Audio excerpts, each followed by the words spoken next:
Hello students, आज हम 10वीं कक्षा के 7वें चैप्टर निर्देशांक ज्यामिति की प्रश्नावली 7.2 के क्वेश्चन हल करना सीखेंगे।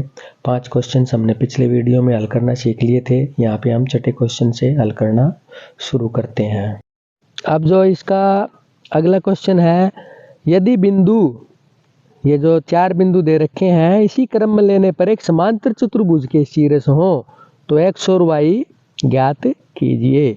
आप देखिए यहाँ पे हम इसको इस आकृति में यानी समांतर चतुर्भुज के शीर्ष बोला, स्टेटमेंट में तो एक समांतर चतुर्भुज के शीर्ष के रूप में इनको हम दर्शा लेते हैं। अब क्योंकि समांतर चतुर्भुज के विकर्ण परस्पर समद्विभाजित करते हैं, समांतर चतुर्भुज के विकर्ण क्या करते हैं, एक दूसरे को यहाँ पे समद्विभाजित करते हैं। तो ये विकर्ण जो AC है इसके मध्य बिंदु के निर्देशांक और विकर्ण BD के मध्य बिंदु के निर्देशांक समान होंगे, क्योंकि समद्विभाजित कर रहे हैं तो इनके जो मध्य बिंदु के निर्देशांक यहाँ पे समान होंगे। इसको हम यहाँ पे लिख लेते हैं, विकर्ण AC के मध्य बिंदु के निर्देशांक बराबर विकर्ण BD के मध्य बिंदु के निर्देशांक। तो मध्य बिंदु का जो सूत्र होता है विभाजन सूत्र, उसके अनुसार हम यहाँ पे निकाल लेते हैं इसको, x1 प्लस x2 यानी 1 जमा x और बटे में 2, और ये हो जाता है दूसरा y1 प्लस y2 यानी 2 जमा 6 और इसके बटे में 2। इसी प्रकार इसका जब हम निकालेंगे विभाजन सूत्र से तो 3 जमा 4 या 4 जमा 3 बटे में 2 और y जमा 5 बटे में 2, ये आ जाता हमारे पास। जब हम इसको हल करते हैं तो 1 जमा x बटे 2 और ये इसको हल करने के बाद ये 4 आ जाता है, 6 और 2 को जोड़ते हैं तो 8, 8 को 2 से भाग करने के बाद यहाँ पे 4 आ जाता है और ये आ जाता हमारे पास में 7 बटे 2 और ये आ जाता y जमा 5 बटे 2। अब यहाँ पे हम दोनों साइड में तुलना करते हैं, तुलना करेंगे तो x वाले पद को तो x वाले पद के बराबर रख देंगे और y वाले पद को y वाले पद के बराबर रख देंगे हम यहाँ पे। तो 1 जमा x बटे 2 बराबर आ जाते हैं यहाँ पे 7 बटे 2 और इसको हल करते हैं तो 1 जमा x बराबर 2 है, जो दूसरी साइड में गुणा भाग वाली संख्या दूसरी साइड में जाए गुणा हो जाती है, कैंसिल हो जाता है। तो x का 1 जमा x बराबर आ जाता है 7 और x का मान आ जाता है यहाँ पे एक दूसरी साइड में जाके घट जाता है, x का मान 6 आ जाता है हमारे पास में।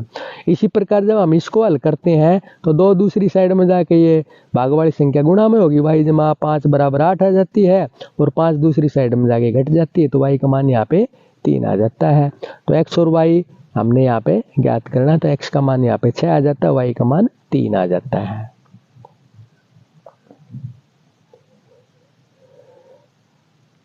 अब जो इसका अगला क्वेश्चन है, बिंदु A के निर्देशांक ज्ञात कीजिए जहां AB एक वृत्त का व्यास है, यानी AB है जो ये एक वृत्त का व्यास है जिसका केंद्र, ये केंद्र दे दिया, केंद्र के निर्देशांक है 2 और घटा 3 और B के निर्देशांक दे दिए यहाँ पे 1 और 4।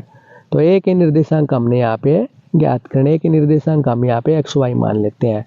तो B के निर्देशांक हो गए 1, 4 और माना बिंदु A के निर्देशांक यहाँ पे XY मान लेते हैं और वो वृत्त का यहाँ पे केंद्र है।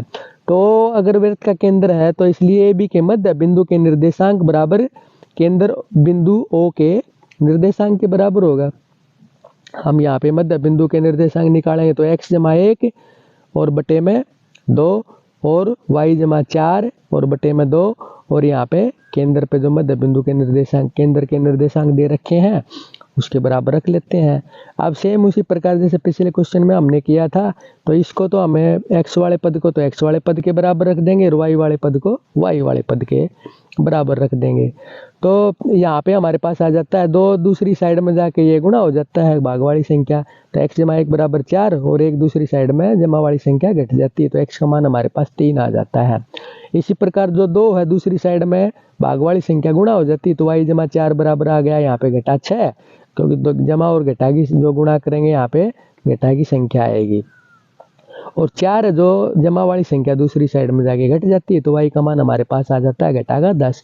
इसलिए बिंदु A के निर्देशांक यहाँ पे पूछे तो A के निर्देशांक में x का मान 3 आ जाता है और y का मान घटा 10। तो बिंदु A के निर्देशांक 3 और घटा 10 हो जाते हैं।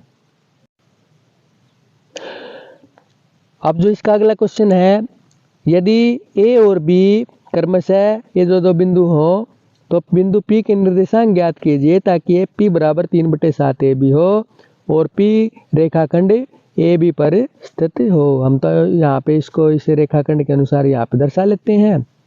ए के निर्देशांक, बी के निर्देशांक और पी रेखाखंड ए बी पर स्थित है। तो यहाँ पे ए पी तो जो दे रखा है 3/7 ए बी, और पी बी कितना हो जाएगा 4/7 ए बी हो जाएगा, क्योंकि टोटल यहाँ पे 7 है।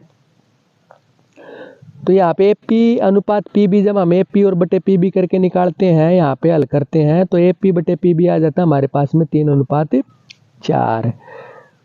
उसके बाद हम यहाँ पे इस बिंदु x के निर्देशांक निकाल लेते हैं। x के निर्देशांक निकालने के लिए m1 इंटू x2 और m2 इंटू x1, ये हो जाता है हमारे पास 3 इंटू 2 प्लस में 4 इंटू माइनस का 2 और सारे के बटे में m1 प्लस m2 यानी 3 प्लस में 4। इसको हल करते हैं तो 3 और 2 गुणा 6 आ जाती है, 4 और घटा 2 गुणा घटा 8 आ जाती है। तो x का मान आ जाता है हमारे पास में घटा का 2/7।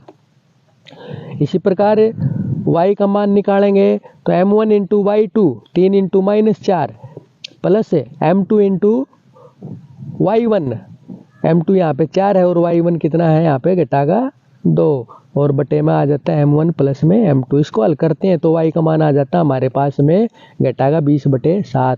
इसलिए बिंदु P के निर्देशांक हमारे पास आ गए घटा 2/7 x का मान और y का मान घटा का 20/7।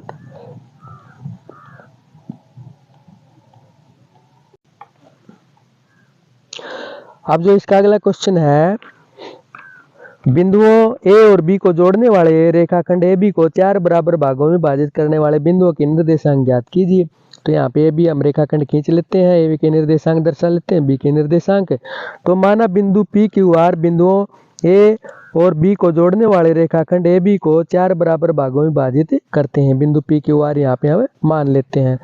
तो यहाँ पे ए पी अनुपात पी बी हो जाता है। पी का मान तो यहाँ पे ए पी तो एक हिस्सा है और पी बी 3 हिस्से हैं, तो 1:3 हो जाता है।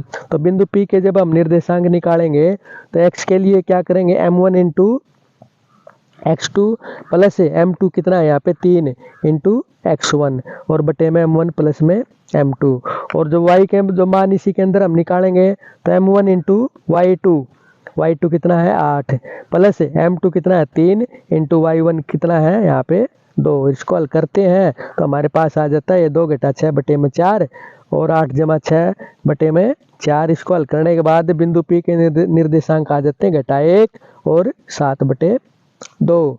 अब हमने निकालना है बिंदु क्यू के निर्देशांक। क्यू के लिए कितना हो जाएगा 2 तो ये हो जाता है और 2 ये हो जाता है, 2:2 यानी 1:1 मध्य बिंदु भी हम मान लेते हैं इसको। तो मध्य बिंदु के अनुसार भी निकाल सकते हैं और ऐसे भी हो जाएगा ये। तो बिंदु P जो क्यू है, क्यू के निर्देशांक ज्ञात करने के लिए 2 यानी m1 कितना है 2 इंटू x2 भी यहाँ पे 2 है प्लस में m2 2 और x1 कितना है यहाँ पे -2 और बटे में m1 प्लस में m2। इसी प्रकार y के जो निर्देशांक होंगे m1 इंटू में y2 और प्लस में m2 इंटू में y1 कितना है यहाँ पे 2 है बटे में m1 प्लस में m2। और जब हम इसको हल करते हैं तो इसको हल करने के बाद हमारे पास आ जाता है 4 घटा 4 यानी 2 और 2 की गुणा करेंगे यहाँ पे तो 4 आ जाता है और 2 और घटा 2 की गुणा करेंगे तो घटा का 4 आ जाता है। और ये 2 और 8 की गुणा 16 और 2 और 2 की गुणा यहाँ पे 4 आ जाती है। तो इसको हल करने के बाद हमारे पास आ जाता है 4 में से 4 घटाते हैं 0, 0 को 4 से 0 किसी भी संख्या से भाग करेंगे तो 0 ही आएगी। तो ये आ जाता है हमारे पास बिंदु क्यू के निर्देशांक 0 और 5। इसी प्रकार जब R बिंदु है, R बिंदु के लिए जो m1 m2 के अनुमान हो जाएंगे 3:1, 3 हिस्से तो ये हो जाते हैं और 1 हिस्सा ये हो जाता है 3:1। तो इसी प्रकार विभाजन सूत्र का प्रयोग करके इसमें भी हो जाता है, निकालेंगे हम तो ये हो जाता है बिंदु R के जो निर्देशांक जब हमें निकालेंगे तो m1 इंटू x2, m1 कितना है 3 प्लस में m2 कितना है 1 इंटू x1 बटे में m1 प्लस में m2। और इसी प्रकार y के जो मान निकालेंगे m1 इंटू y2 और m2 इंटू y1, m2 कितना है 1 है और y1 का मान 2 बटे में m1 प्लस में m2। और इसको हल करने के बाद हमारे पास आ जाते हैं बिंदु R के निर्देशांक 1 और 13/2।